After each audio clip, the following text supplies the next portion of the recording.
Thank you, Thank you, everybody.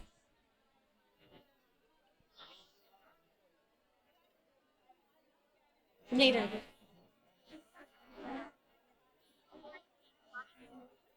One more minute. Should be green time pretty much. What? Your phone. I'm sorry, no.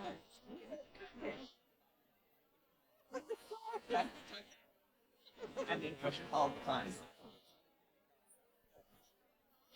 I don't know what I'm doing. Thank you.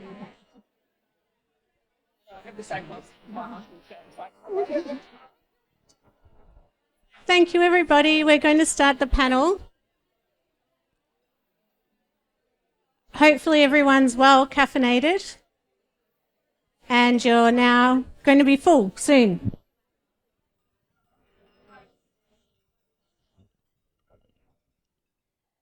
So I'm really excited to have our panelists on today.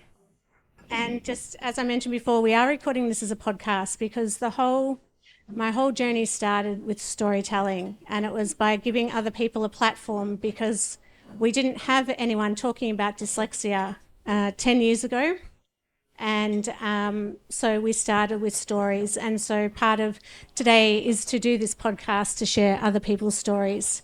And it's such an honour and a privilege for me to be able to have a platform where we can bring lots of people together, but particularly these amazing three women today to share their stories around what life is like being late diagnosed neurodivergent. We're all late diagnosed in different ways.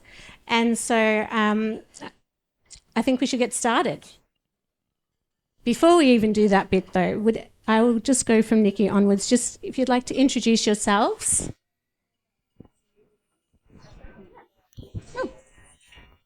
Okay. Hi, I'm Nicci Richman. Is it this one?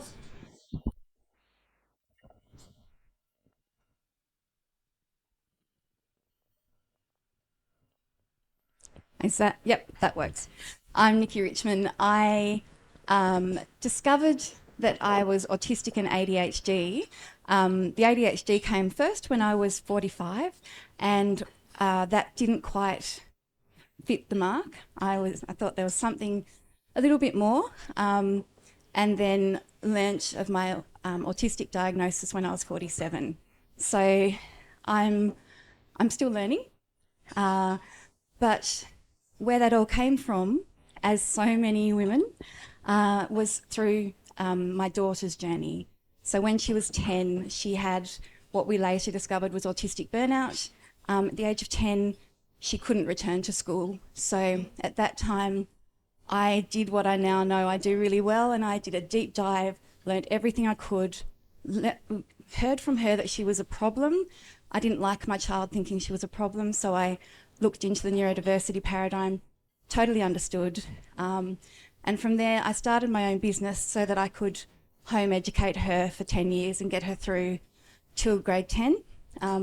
So that home business was, started as an HR consultant, but as I went along, I found that I kept attracting those clients who were entrepreneurs, who were ADHD, and ended up doing neurodivergent coaching, consulting for those businesses. And that's how I met Shae. So on LinkedIn, I'm grateful because I found a kindred spirit on there, and that's where we are today.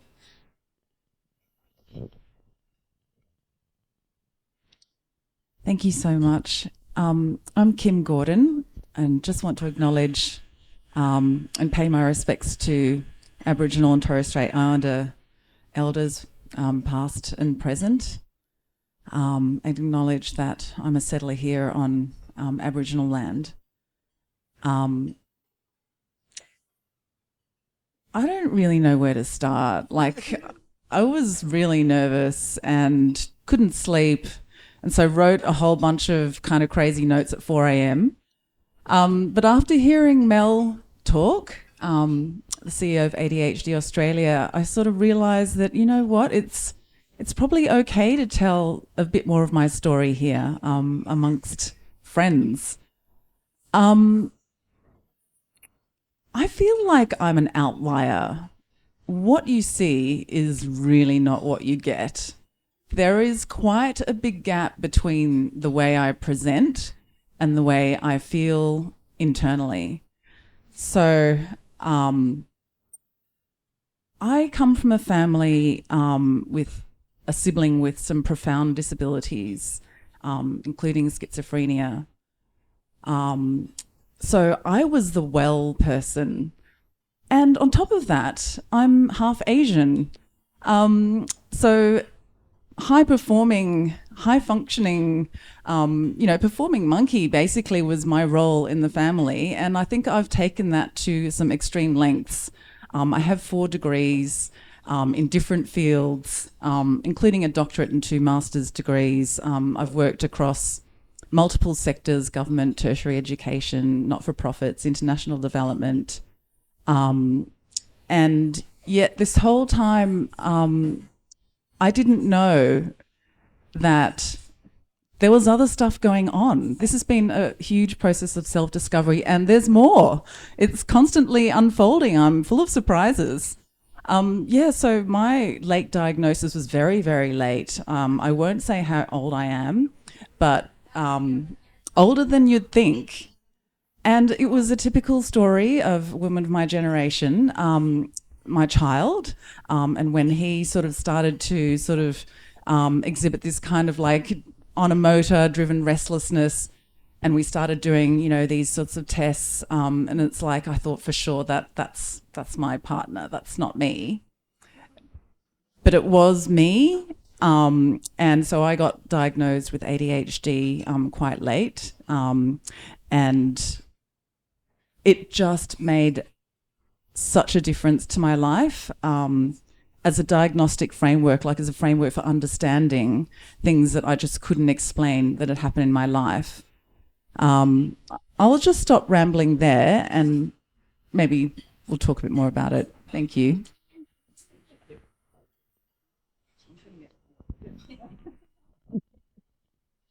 I'm Annalisa Contos, and my journey has been an interesting one. My mother recognised that she had ADHD, and very much in the years where women weren't diagnosed with it and you just managed it. And so I, like her, sort of managed it and didn't think a lot about it, the strengths, the deficits that came with it.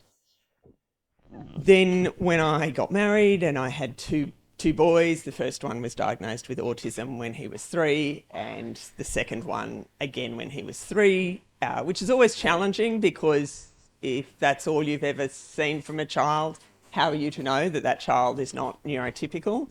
Neither of them presented, I guess, in the sort of classic autism. And then my husband said to me, look, you should put up or shut up and go and get diagnosed. And so I did. And that for me was quite a life-changing experience. My mother had described how I would go around with multiple things in ever decreasing circles. So I would eventually get things done, but I'd sort of work around with multiple things on the go. And the first day that I had my medication, I was just like, wow. Is this what neurotypical people are like how amazing, how much you can get done. So that was quite eye-opening for me. And, sort of working through those challenges, and I think there are so many challenges, and I'm sure we'll talk about this, but if you are in a neurodiverse family, you are actually carrying so much more weight and pressure on your executive function because you're dealing with the family as well as your own needs. To navigate all these various pathways.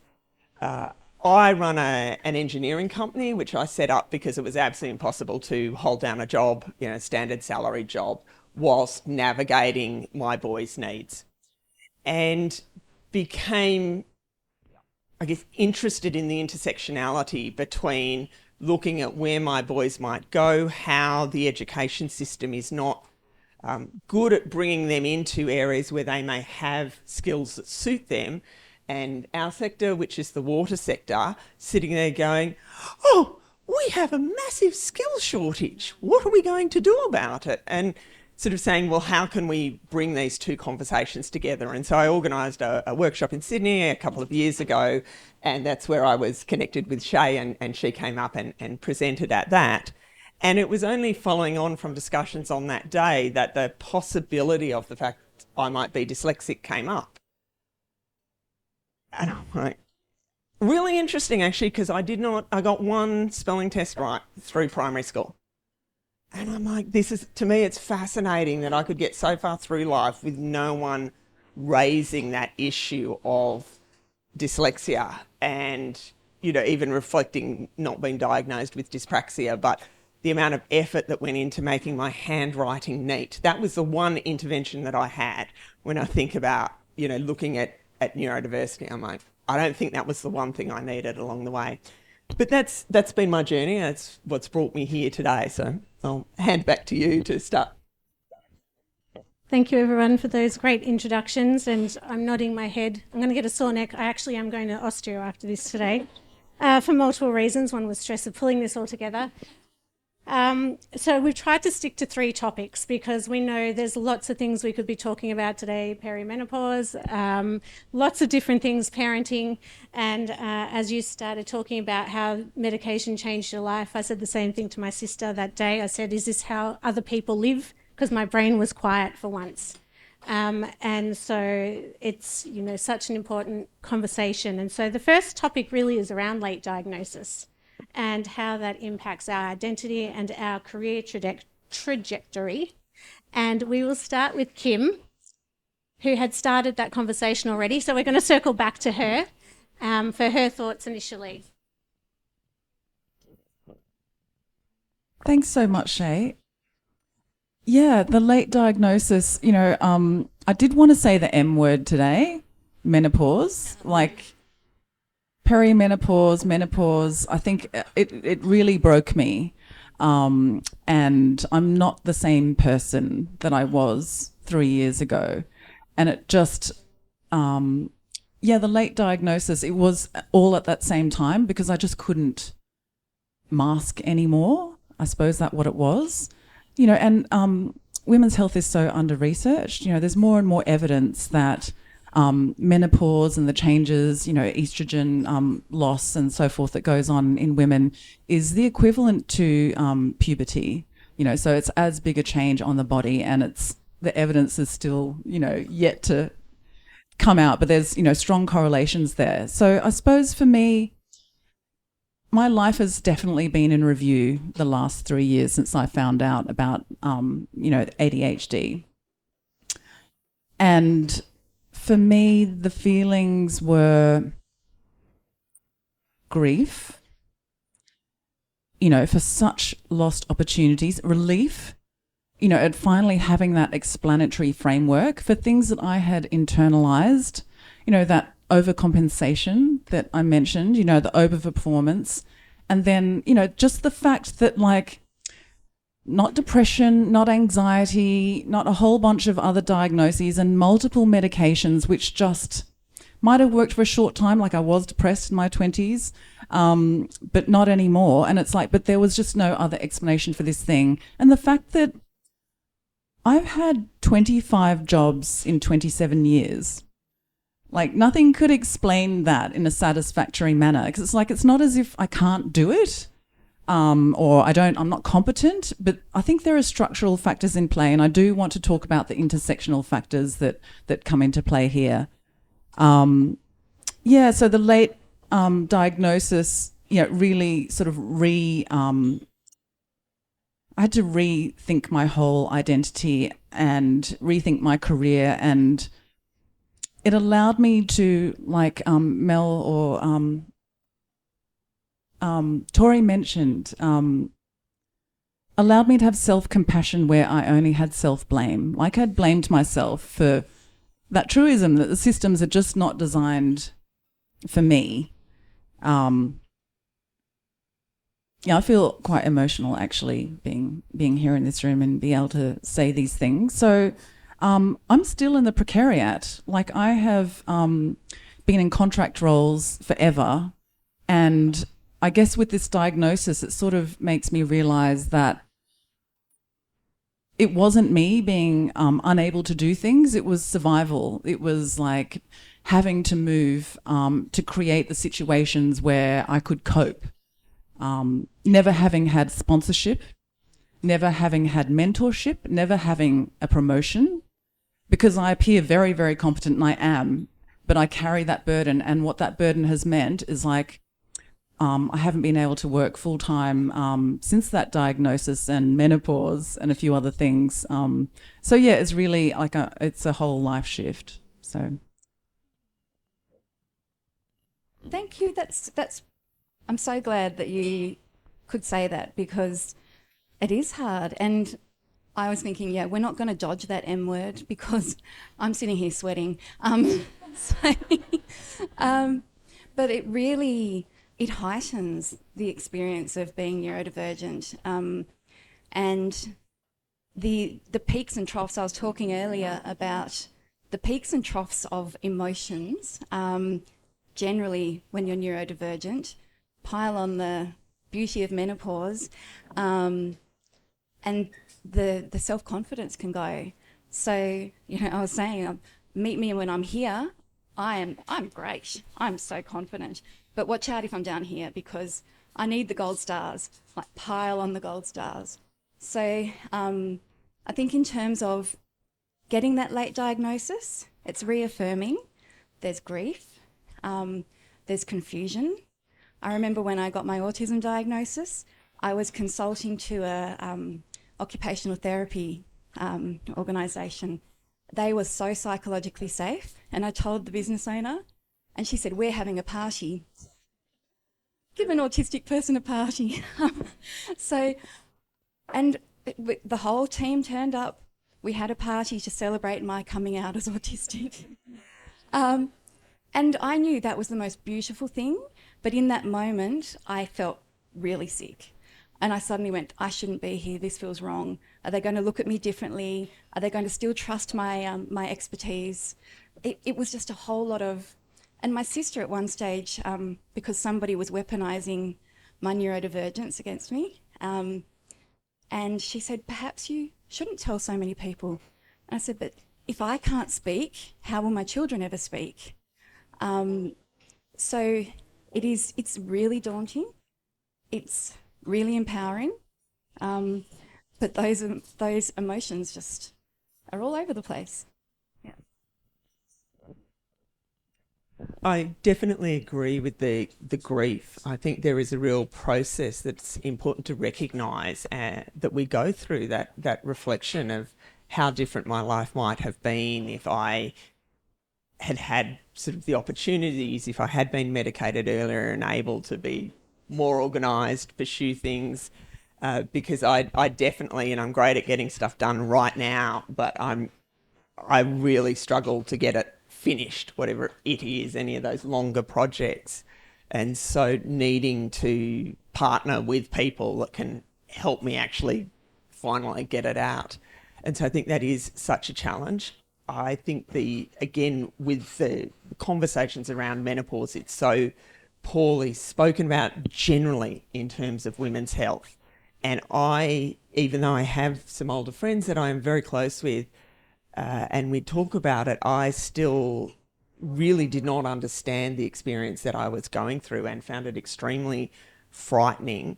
The fact that you lose words, I actually really worried that I had some sort of brain condition, because it was just, nouns, you know, what are they? Where did they go? So that can be really quite frightening as you're trying to navigate it. Definitely agree, sort of puberty 2.0. And then if you've got neurodiverse children, typically this is then happening at a time when they're doing puberty 1.0.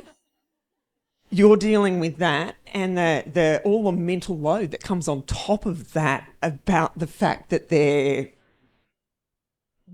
being challenging to the system that's around there. So there's a lot more navigating school, navigating the NDIS, whatever those other navigational pathways are. And so there is quite a load that comes. And the challenge in you're trying to do that reflection and centering of yourself and understanding what it means, understanding how it explains the life that you've experienced, and then for me also thinking about, well, what does this mean? You know, some of this explains why I really struggle to remember people's names and link them with faces, but with an understanding of the diagnosis, how can I, what structures might I be able to put in place now to help me now that I have this view that it's not just like there's an underlying explanation for where I am, and what tools might actually be available to help me navigate that. Thank you. I've got so much to say and there's so little time, and it's not about me today. But that grief is really important, and that's how I ended up in hospital, was through grief. Grief that my life had fallen apart.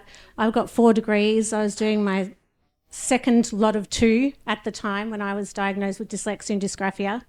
And so that sent me into a spiral of mental health challenges because I was just so lost as a person. I felt like I'd lost my identity. I was going through a divorce at the time, young, and so multiple things were happening. And so I think people don't understand that grief that we can feel of losing something, but also the change that occurs, but the loss that we didn't get help through schooling. You know, I was diagnosed in my master's. I'd had no help until then. But then also when you're talking about perimenopause, my daughter's nearly 5. So I've got the other end where we're both trying to self-regulate and we're both doing a terrible job right now. I was diagnosed with ADHD last year, but I'd known for a number of years that I had it. And so for me, it was more traumatic being diagnosed with dyslexia and dysgraphia than it has been with ADHD. But also I see these characteristics in my daughter, and when we're both having meltdowns, it's a real challenge. So I'm hoping that I might get some tips from the 3 of you today while we're here, or anyone else in the room that's got a young child that can give me some strategies. So a diagnosis, I think, is really important, and we know that it's a privilege to get access to diagnosis. It's extremely expensive. If you've got multiple conditions, that's thousands and thousands and thousands of dollars. But we do know that if you get access to a diagnosis, it can be life-changing. It is life-changing, and it helps us to have a better understanding of ourselves and the supports that we need to move forward. So I think in moving into this invisible disability, and language is different for everybody. We're trying to move towards neuroaffirming language, but dyslexia is classified as a learning disability, still a disorder. So we interchange these words, and as we progress in time, hopefully you have less of a deficit model, but we are caught in a deficit medical model at the moment, whether we like it or not. The term neurodivergence itself, we could have a whole conversation. I don't identify with that word. Many people do. It's brought a lot of people here today. But it is invisible. And so I just want to start with Annalisa. If you could share to us a little bit more about what the invisible load means to you, the burnout, and the cost to yourself and what you see in workplaces at the moment.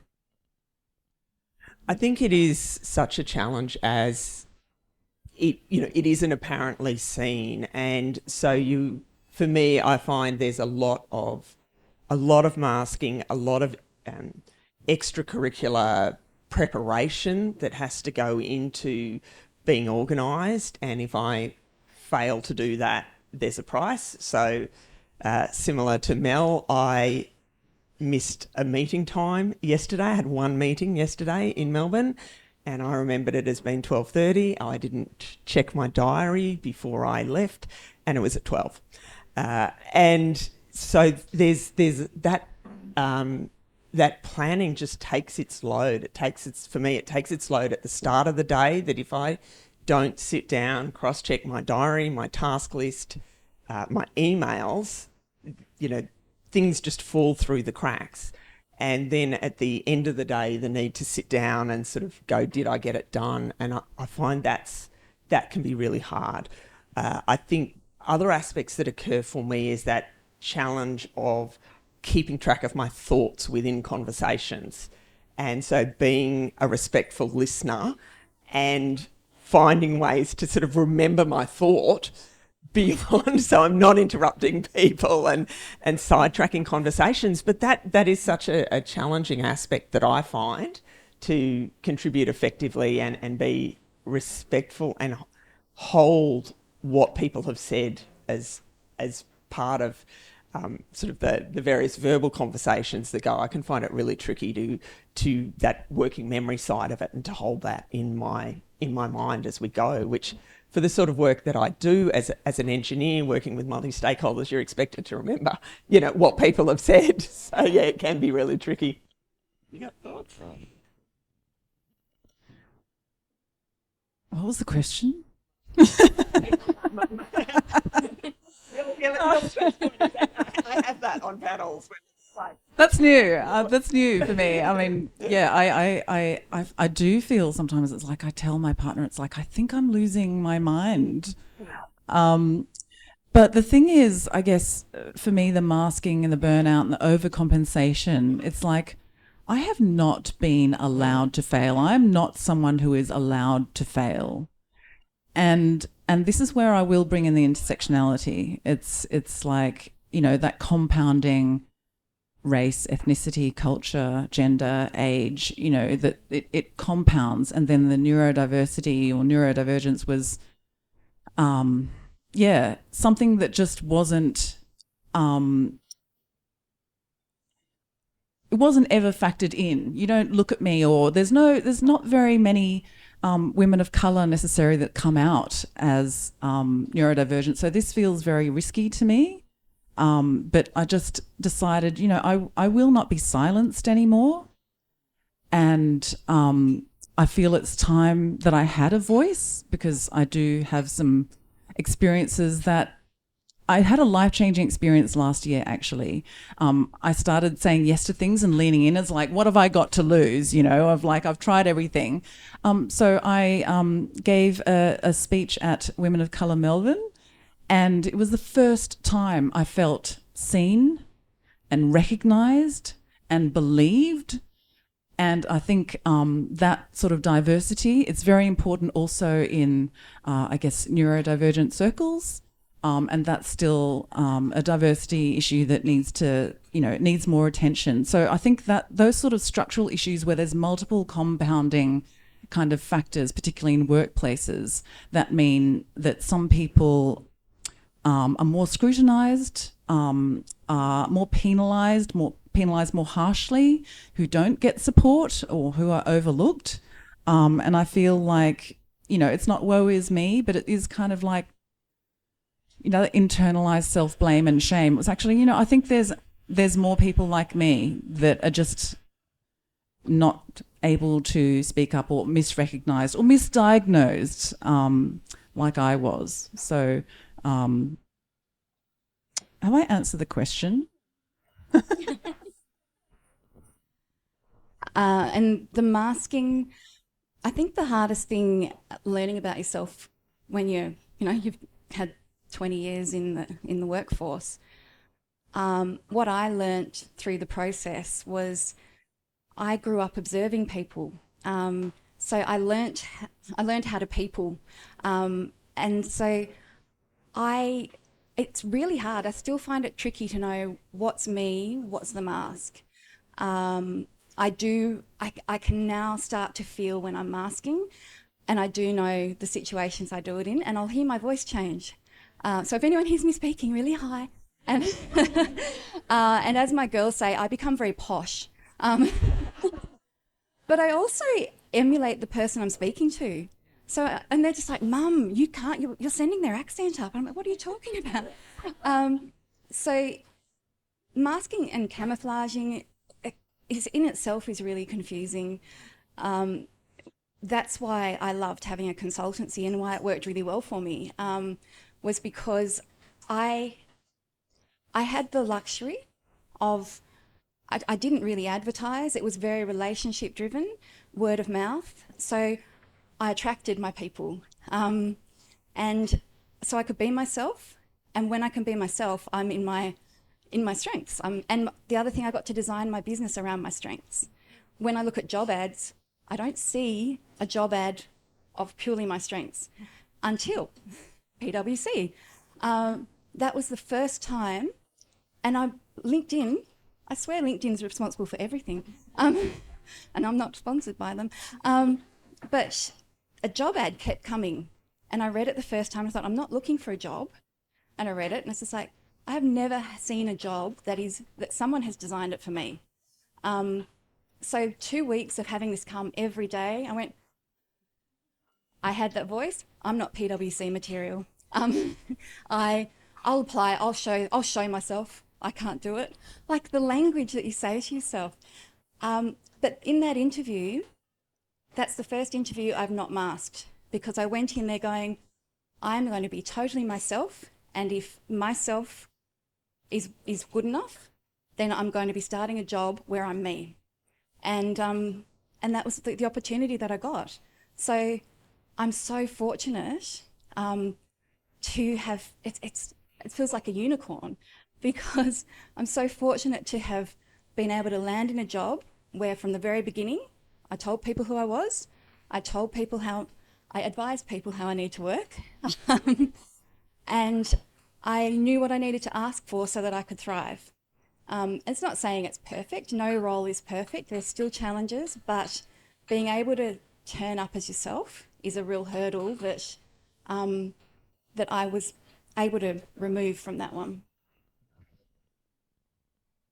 I think there's so much on us as women, as primary carers in that space. And I was at a leadership course. It was very much an experiential leadership course of like, we throw you together with a bunch of strangers, take you out, off grid, no phones, and put you through a whole lot of things. And at the start, we'd gone around and spoken about our strengths. And I'm very well emotionally regulated because of the circumstance that I find myself in at home. I can't lose it. It's those around me who lose it. And I always, as they're getting elevated, I have to bring myself down. And about halfway through, we did some eco art where you just had to go and get whatever was around and create some art. And I did this design, which was essentially, my life is chaos and I have to hold it all together. And when I was asked to explain it, I really had that moment of, am I leaning into this? And I did, and I just broke down into tears and was a massive emotional mess. And it was actually really cathartic, because I don't have that opportunity anywhere else to sort of do it, because I always have to keep it together. And I think you can say seek professional help, but it's actually really hard to find appropriate professionals, because I have done that and got told I was a table. There's a lot of pressure on me. Fine, I gave up 2 hours and paid $250 for that. Went back again. It was like, I'll put some cold water on your face or have a bit of I'm just like... So, and that's not to say, I'm saying don't seek help. I was really looking for someone to give me some frameworks to understand what I'm going through, some frameworks to understand the space that I'm in, because depending on your family circumstances and your children, you can find yourself in this really curious position that no other situation exists, and that is you are advocating for your abuser. And that's really hard. No other circumstance do people say, yep, stay with your abuser and advocate for them. But if you happen to have neurodiverse children who have problems with regulation, you can be sitting there being assaulted by them and then expected to get up the next day, advocate for them, be supporting that. And that can be a really challenging thing as well. And then you've got that masking of, now I've got to get up and go to work and it's all fine with me. Oh, I'm just laughing, thinking about the night before last where my daughter was screaming in my face like a teenager, telling me she's not perfect. She can't be the perfect daughter that we want her to be. And I was like, where on earth did you get that from? And as she's having this meltdown, I'm standing there going, I'm supposed to put on this event in 2 days. What am I doing? I've got this screaming 5-year-old in my face slamming the door. And so then you have to put on, get up, get dressed, and keep going. Write your presentation at 12 o'clock at night. Nicci and I texting each other, are you still awake? Are you still awake? And that invisible load is huge. We don't recognise the exhaustion and the mental fatigue that is linked with being neurodivergent. The amount of times I make mistakes and have to fix them that people don't see. I was told by a psychologist recently, outsource as much as you can. I said, okay, that's great. One, you've got to afford to outsource. But two, I was like, okay, so I'm going to start ordering meals to be delivered because I find it really hard to organise dinners. And so I ordered the meals, but I ordered 2 lots to be delivered one day after the other, and all this money went out of my bank account. It's like, what the hell's happened here? And it's because I hadn't read it properly and I'd misread the dates. So while I was trying to outsource to reduce the stress and the mental load, I then had to spend hours trying to fix the fact that I didn't need 6 lots of dinners being delivered a day after each other, and I'd like my money back. So it's all those extra things that people don't see that we're trying to navigate day in, day out, especially with dyslexia when we misread things. Mel's still there. Misread. It has a huge impact, and people don't see that because we're showing up. Because I was thinking, I don't mask, but after you said that, I was like, oh my God, yes, that reminds me of the other night. And so that layering of mental fatigue is significant, and people just don't see it. And it's really hard to understand unless you are neurodivergent, because we're the ones carrying it all the time. But that's a good segue, Nicci. You started. Oh, actually, I just had one thing. Chaos, yes, definitely a lot of chaos, internally and externally. But active listening, because as you were saying, we're told all the time, be an active listener. That's how you communicate well, is being active, and you've got to listen in. But as you were talking, like, well, how can I be an active listener when I've got no short-term memory and I just trying to hold my thought for what I need to say? So, there's all these constructs we don't even think about, and active listening is just one of them, which is actually really hard. I'm going to take that off my shoulders now. Thank you. That's why I had to write it down. So, because I was like, yes, I can do it in different ways, maybe. I'm not sure. I'll have to think about that. But the workplace, we are going to hand over to Nicci, but the whole reason I started what I do is because I was significantly bullied and discriminated against throughout my working career. I won't go into details, but there's a lot of stories I could share, and probably only 2 organisations I've worked with that have been significantly supportive. One of them is with the Raising Children Network, and my boss was going to come today, but he said, I was going to come, it's 8:30, then he's like, actually I'm in Canberra. I was like, that reminds me of something else that's been happening.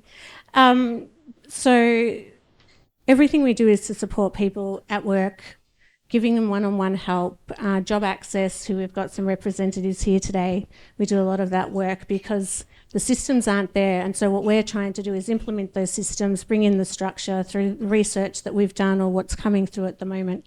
And so the workplace is a huge topic that we want to talk about today. But for me, I've found that it's been really hard to find other particularly dyslexic women outside of us today that are in leadership roles that are happy to come out and speak about it. And we don't see it happening very often, where we've got the opportunity for leaders above us to be able to share their experiences. We see it a lot overseas. And so, Nicci, this big question is for you. What needs to change? How do we start to support women to speak up and to get help in different work environments? Thank you. Just on the active listening, I finally have a strategy, and I take a notebook everywhere, and as people talk, I mind map the whole time, and that keeps me on track. But also, you find the most amazing links, and you come out with great solutions when you're thinking like that. So that really helps me. But in terms of what needs to change, and different workplaces will be at different parts of this journey, the one thing that I experience currently doesn't need to change because I absolutely love it. I have a predominantly neurodivergent team. So one thing that we are really good at is we recognise that justice sensitivity and rejection sensitivity can be really disabling for us. So if we've had a hard conversation with someone in our team, or if we can see that they're struggling, we will check in and we will, say, how's the RSD going? Or if I'm in a meeting and somebody says something that feels a bit harsh to me, I'll just go, RSD. So we can name it. So when you're in safe teams, find the language that helps you share what you're experiencing, helps you understand how you can support each other. So in terms of that doesn't need to change. We need to keep that. What needs to change is leaders are always going to be the lever for change. We need leaders who firstly know that they're neurodivergent, and then secondly, that they are comfortable enough to tell people, because, we can't be what we can't see. And I was speaking with a senior leader last year, and she was talking to me about being autistic. And I said, does anybody in your team know? And she said, I've told my direct person, but I won't be letting anyone higher than that know, because they are judging my performance, and I don't trust that they know enough and understand enough to not stigmatise. So I said, I understand. And I said, if that ever changes, let me know, because we need leaders who are speaking up. And so it's on the organisations to really provide great education. Lived experience stories are great, but we can't keep putting the onus on people who are already tired. So we need to take that effort. Curious conversations, speak up, learn about people. You don't need to, a person doesn't need to share a diagnosis to share how they work. So the universal design approach is there, that we can start building in systems and processes that support more and more people, so that we don't need to mask. We can turn up and do our job. Things like communication norms. This is how we work here. We can use a range of communication styles. We ask that everyone sends agendas before a meeting. We use AI to summarise, to provide actions. So we outsource where we can, and AI does help where we have access to it. Once again, a privilege thing. But it does help to support our executive functioning. It supports things like project management, task breakdown. So organisations providing the tools that people need without asking why they need it. What else have I got here? A big one, we talk about burnout, and I used to joke, I don't even know if I joked about it with you, Shae, when I had my business. Have we scheduled our burnout for the year? Because we know it's going to happen, but we don't want to get to that point. So organisations that look at output, not time. So 9 to 5, if I'm told to work 9 to 5, I'm not working 9 to 5. I need to have the autonomy to choose when my brain works best, and having organisations that recognise that don't penalise you if you're working on a weekend because your brain has suddenly gone, I'm doing amazing things right now, don't stop me. So allow the output. Have a belief that we will meet that output, and we'll do it really well if we're allowed to do it in our energy cycles. Role clarity, that has always been one of the hardest things. If you don't clearly define the standards, you don't give me strong KPIs, you don't provide definitions of what things mean, I'm going to struggle. I won't have the context that I need, and I won't feel empowered to do my job. I once coached an autistic physiotherapist, and I always start, when I'm talking to leaders, I always start with the question, what are their strengths? What do you see that they're doing really well? Because they're coming with a negative mindset, they're going to be performance managed. Whereas when I say, what are the strengths? What are we seeing that are just blowing you out of the water? And it switches the mindset to, this person is really valuable, what can we do to keep them? So with this person who was sent to me, he was technically brilliant. You couldn't fault his work, but he was sent to me because he didn't have a good bedside manner. The first thing I said to him was, what does bedside manner mean? And he said, I don't know.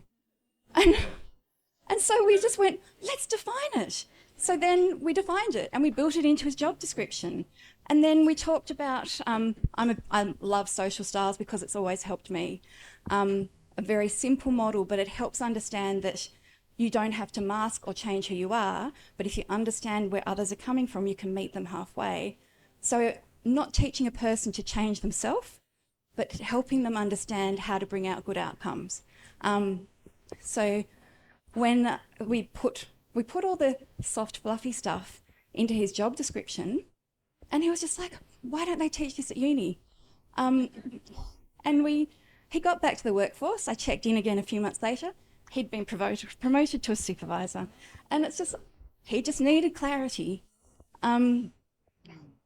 So the other side of that is there's a lot we can do where people don't need to share. There's a lot we can do to make the workplace work for people. Flexibility, working from home, all those things. But when somebody does need an adjustment, let's make it as painless as possible. Because as we say, you know, for those who have neurodivergent children, other loads, we're advocating either for ourselves or our children, others we love, all the time. We're fighting systems, we're exhausted. We need our people to come into the workplace and go, you don't have to fight to get what you need. We see you. We're not going to ask for your diagnosis. We're going to ask what the barriers are and how we can help you. So that the more straightforward, the easier we can make those low-cost adjustments. I recognise, you know, as things become more high cost, we do need to get those diagnoses. And that makes sense. But whatever we can do that is the low cost, easy to do, and it usually comes down to ways of working, conversations with leaders. So the thing that made me really happy this year was the leader that I'd spoken to last year. I invited them to come to a listening session where our most senior of people sat in and listened to our people with disability. And that person spoke there, talked about the gift of time, how leaders empower when, you know, we have neurodivergent children who might be struggling. This person needed time out of the workforce. Her leaders didn't ask any questions. They just take what you need. And that's brought an incredibly loyal employee who's going to be there for the long run and doing amazing things.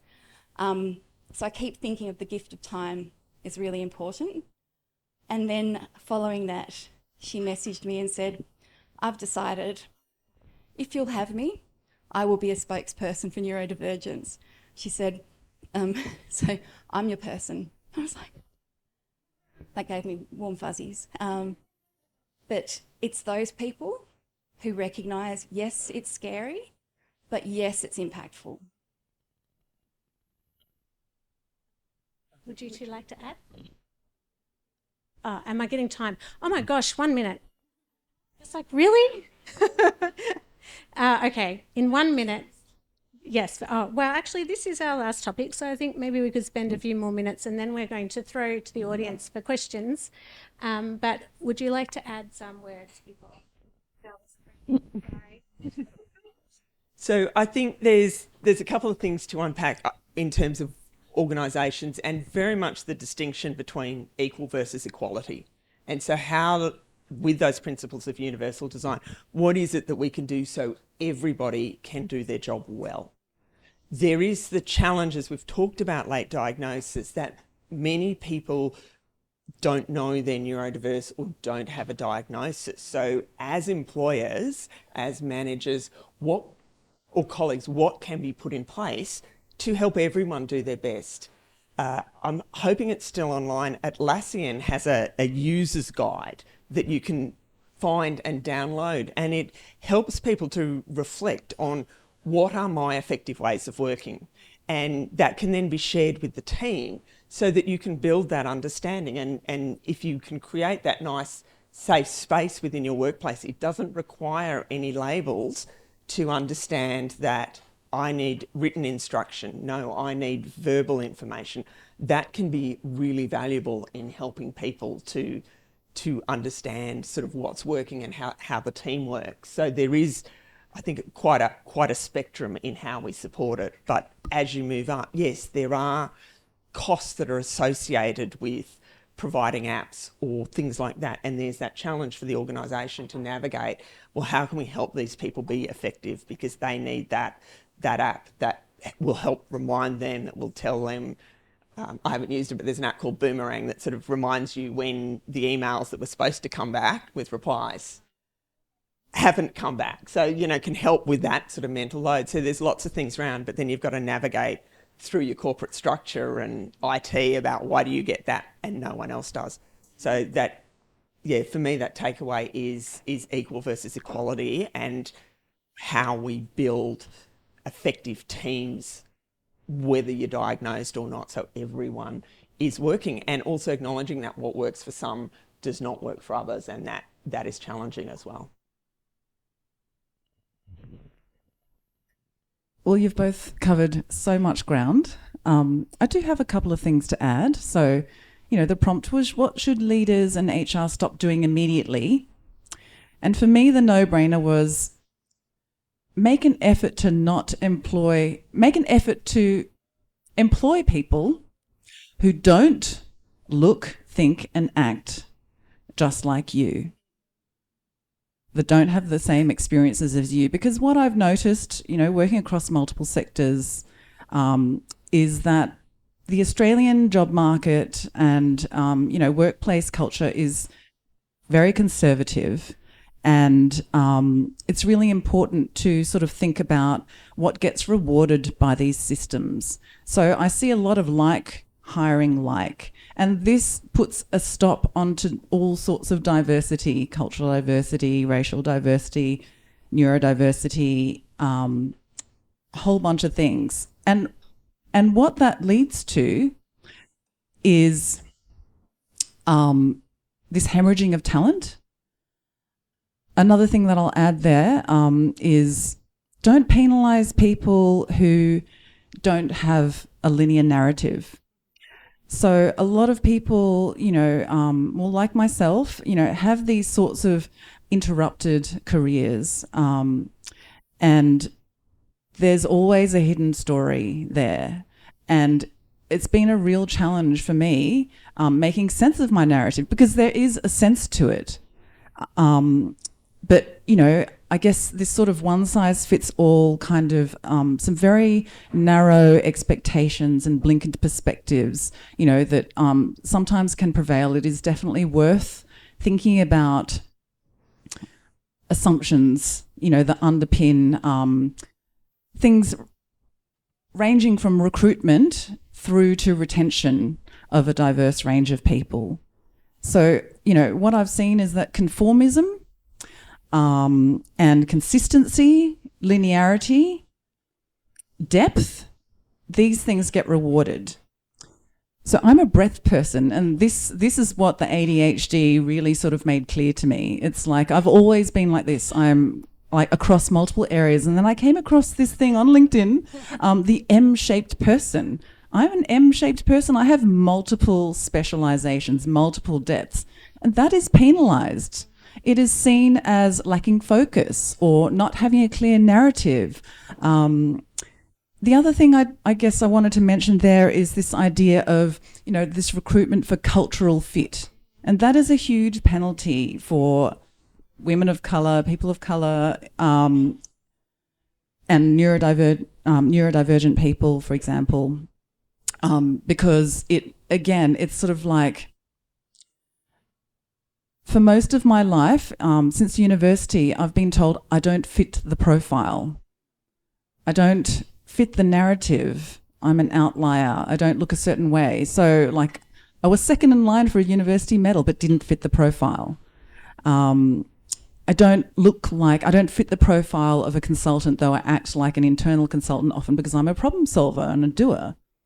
So there's a whole bunch of things that you know, you can take away from that. So I guess for people leaders, it would be to consider how to fit the role to the person rather than the other way around. And that goes back to that conversation about accommodation and how, you know, it's up to the individual to fit and contort themselves and squeeze themselves into a little box, and probably the box doesn't even have the right label on it in the first place.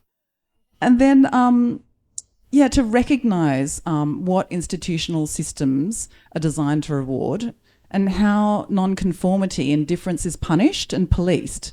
Let's think about Grace Tame being labelled as difficult, right? This is policing. This is policing non-conformity and difference.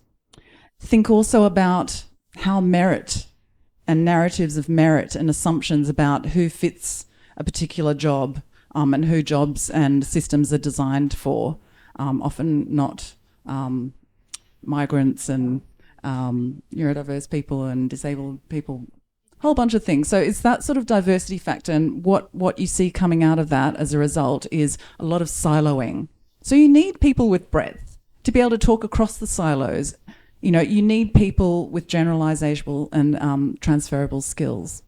So I'll just stop there. Thank you. I'm getting lots and lots of signs that I am reading now. Before we wrap up and just open it up for questions and then a final little bit of networking, we are on time to finish at 11, so that's good, if not earlier.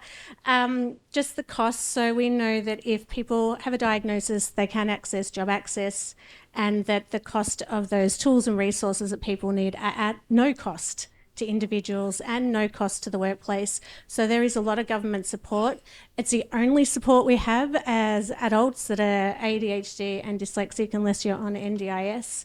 And so if you don't know about JobAccess, please go and have a look at it. There's some brochures here, but you know, these tools and supports are free and it's very low cost, and there's no reason why anybody should not be allowed to access them.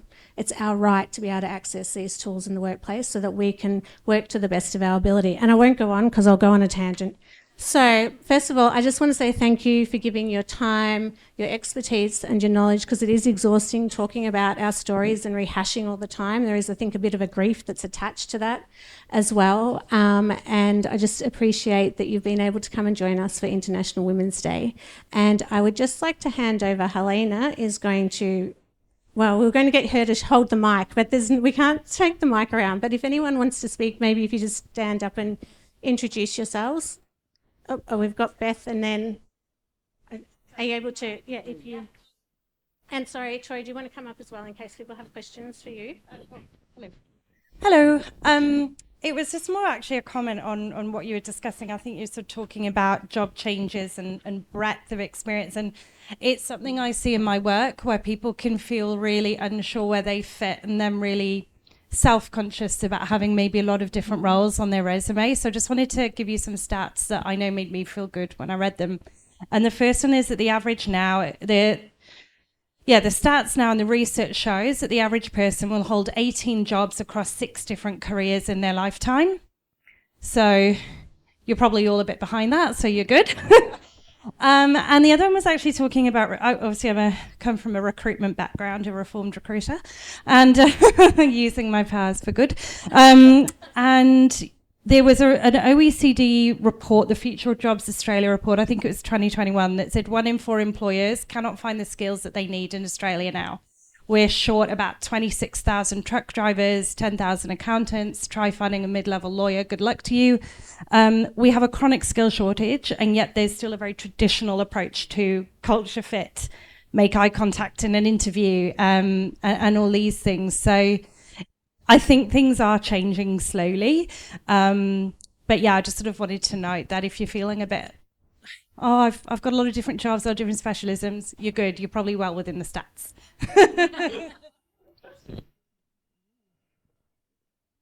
That explains all our careers, all our degrees, I should say. Should we bring the microphone over here? It's a bit weird coming up. You could have just stood there, but thank you. I feel like my voice would have projected. I just wanted to say thank you so much for this panel and this event. I come from England and I've been here for about 13 years, and I was diagnosed at 18. I'm now in my 40s. But when I came here, I couldn't find anything to support me, and I felt really lost. And I think when you mentioned about masking, I realised I'd done that for quite a long time, despite the diagnosis, to fit in. What I wanted to ask you, though, is something that I always reflect on. I'm a social worker by background, and I do manage a team, and I think predominantly we're all neurodiverse, which is quite interesting. But I remember my manager saying, don't fit the mould, be the mould. And that stood with me throughout my career.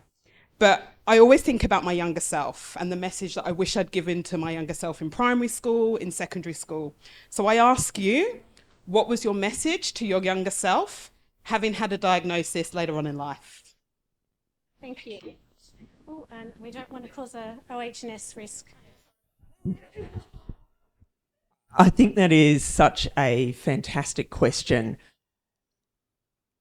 I think it's about embracing and understanding the positive that it gives you and embracing that. And it's very difficult. And I know we've spoken about, there's a narrative around the superpower that comes with it. Some may feel that, others may not feel it at all.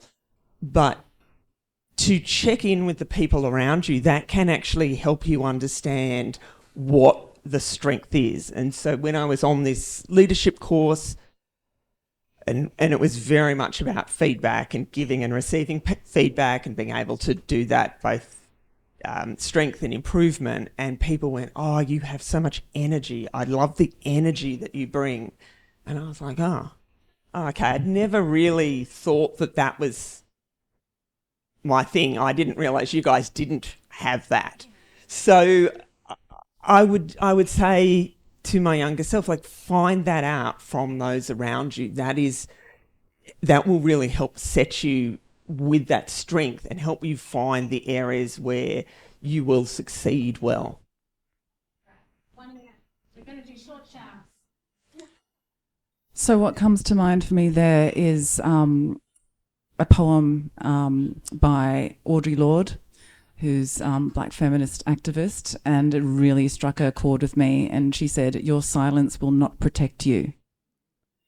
And I was silenced and I kept silent for a long time and I maintained that silence. But now, finding my voice, I would tell my younger self, speak your truth, though your voice may tremble, and know that you are not alone. And when you speak your truth and when you find your voice, others will emerge. So,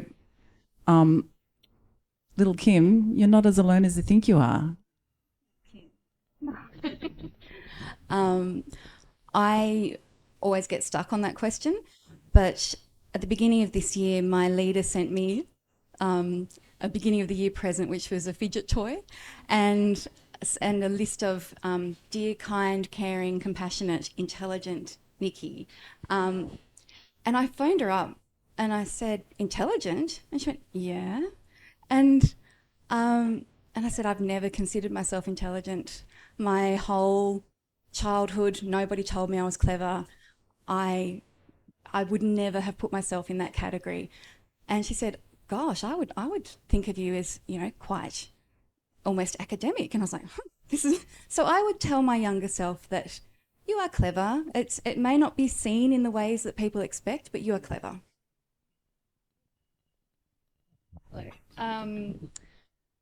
I would always tell my younger self that people don't care as much about the things that you care about you, that you think they do.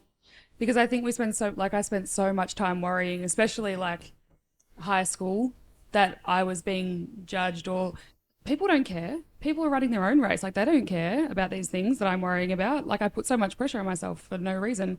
But I always tell my daughter now, and I'm trying to drum it into her, and she's getting it very slowly, but it's been really a fun journey. It's like, you can do hard things. Even if that thing is not hard to somebody else and it's hard to you, you can do it. We get to define what's hard for us, and we can do those things, like, regardless. We have to do it in a different way sometimes, but we can still get it done. And we do that we do it every morning at school drop-off, because she hates school drop-off. And we go in, and she's like, "Mum, I don't want to go today. I feel sick." I said, "You don't feel sick. It's a hard thing, but you can do it." And she's like, "I can do hard things." And we might have to do that 4 or 5 times before she goes in the door, but we can do it. Thank you. Mel's just posted to her younger self. She would say, "Harness your greatest superpower, the power of resilience, bounce back." And I can't see the bottom of it. Sorry, Mel. Can you say the end bit, Mel? I can't read it. Oh, no, we can't hear you. You're on mute. Sorry, that's a typical me. I would say harness your greatest superpower, the power of resilience. Back, and you'll make it in life. Thank you. I think we might have time for 2 more questions. Would you like? You can stand there if you'd like, and we don't make you stand at the front. I just wanted to say thank you so much for sharing the stories, being so open and vulnerable with us. It's been amazing. I was diagnosed with ADHD in 2024, and I've just been silently crying over here, just resonating with your stories. And I wanted to ask, how have you found navigating finding jobs, finding workplaces that suit you, and just finding work that's meaningful and that works for who you are? And yeah, I'd love to ask that question. It's a loaded question. What's the prize? I want to work you in the shin cord, sorry. I think when I was first diagnosed, as I said, I was working in disability employment services.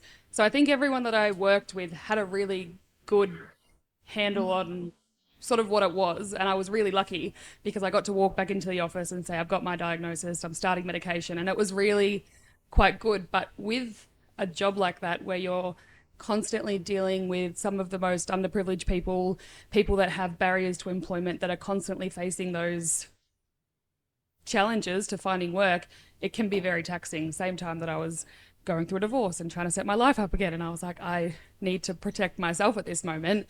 But I still wanted to make sure that there was opportunity to influence change in some way, to support people in some way. And it took a long time. Like, I wasn't unhappy in that job, it was just draining. And then when I found the job with the department, I was like, oh, I don't think I'm going to make a good public servant. I don't know if I quite fit what I think that is. But I went into it, and I went in like head first. I think, like Nicci said, like, I went in and I was like, in my interview, yeah, I'm neurodivergent, like, I'm a single mum of 2 kids. Sometimes I'll need time off, and sometimes, you know, this.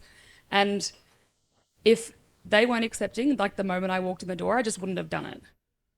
Because people that are going to support you from the moment you say, you don't even have to disclose, you can just be yourself and they'll accept you.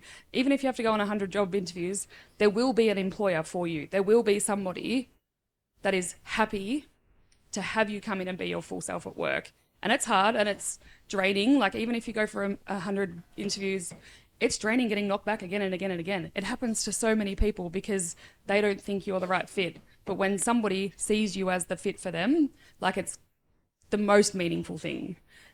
So, like, it's hard, and hold in there because it's not always easy. And I understand that. I've seen a lot. And I continue to see it now with people that are in employment services now. But when you find that meaningful employment, like, that's when you get to thrive. So. Thank you. I'm sorry. Can you 1 minute?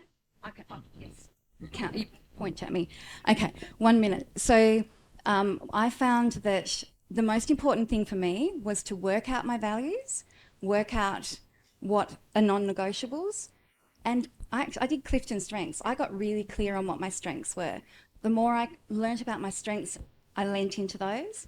What I also found was that as the thing that I could do really well in my early career, if something wasn't working for me, if I was bored, I was lucky enough in my first job to be in the government, to have other places I could go. I was working in a job that was boringly stupid. I walked up to the marketing department and I said, I'd like to come and work with you. And they found an opportunity for me. So I don't think they were used to people saying that. And what I found, I am good at finding opportunities. If I'm clear on my strengths, my moral compass, and a challenge there is if my justice sensitivity gets hurt too much, if I'm not ethically aligned, I can't stay in the workplace. But what I've found is with my non-linear path, I've actually built so many generalist skills that they're really transferable and working really well where I am now. So remember, it's all happening for a reason. That non-linear is happening for a reason, and you will be building things that will get you to the right place. I'm sorry, we don't have enough time. We could have had a half day. We just wanted a small, intimate breakfast, and it's turned into something amazing. And we've got some messages coming up, but I think that we've got a little bit of time, but I think if we just kind of wrap up now, then people who'd like to stay, we've got an opportunity to ask more questions. Also, we can connect everyone through LinkedIn. Please look up, everyone's got a profile. I'll quickly just let Beth say something about ADHD Australia before we wrap up. Yep. Super quickly, if you are looking for resources, anything from parenting, employment, looking for work, and just navigating life with ADHD, if you go to ADHD Australia website, we've got fantastic sources. And we're also going to be launching ADHD Assist, which is going to have even more resources on there. There's recordings of panel conversations. We did host the Global ADHD Conference recently. There's recordings of speeches on there. I think you did one. Yep. And there's also ADHD TV that you can access as well. So please do check it out. It's a bit overwhelming that this is over, but it's not over. It's just the beginning, hopefully. We've already been asked to do roadshows next year in the regions, and people are already asking if they can be on our panel, and we haven't even seen if we can do another one next year. But thank you, everyone, for coming today. It's an early start. I was like, why on earth did we do a breakfast? Getting up and out of the house by 6:30 was really, really hard. I was late. But just thank you, everyone. Thank you to Henry and Fox for hosting us today and for the beautiful breakfast. Again, to my very small, dedicated team, thank you again for making sure I'm organised and not too late. And for our panellists and for Mel, who stayed on this whole time, thank you so much. Jo, can you just give the presents, please? And yeah, please stay. Feel free to stay and ask questions. I think we have to be out by 11:30. No, they're not there. Yes. But I know most of you... Okay, all right, great. But thank you again for giving up your time. Time is of value, and we appreciate you all being here today. So thank you, and happy International Women's Day.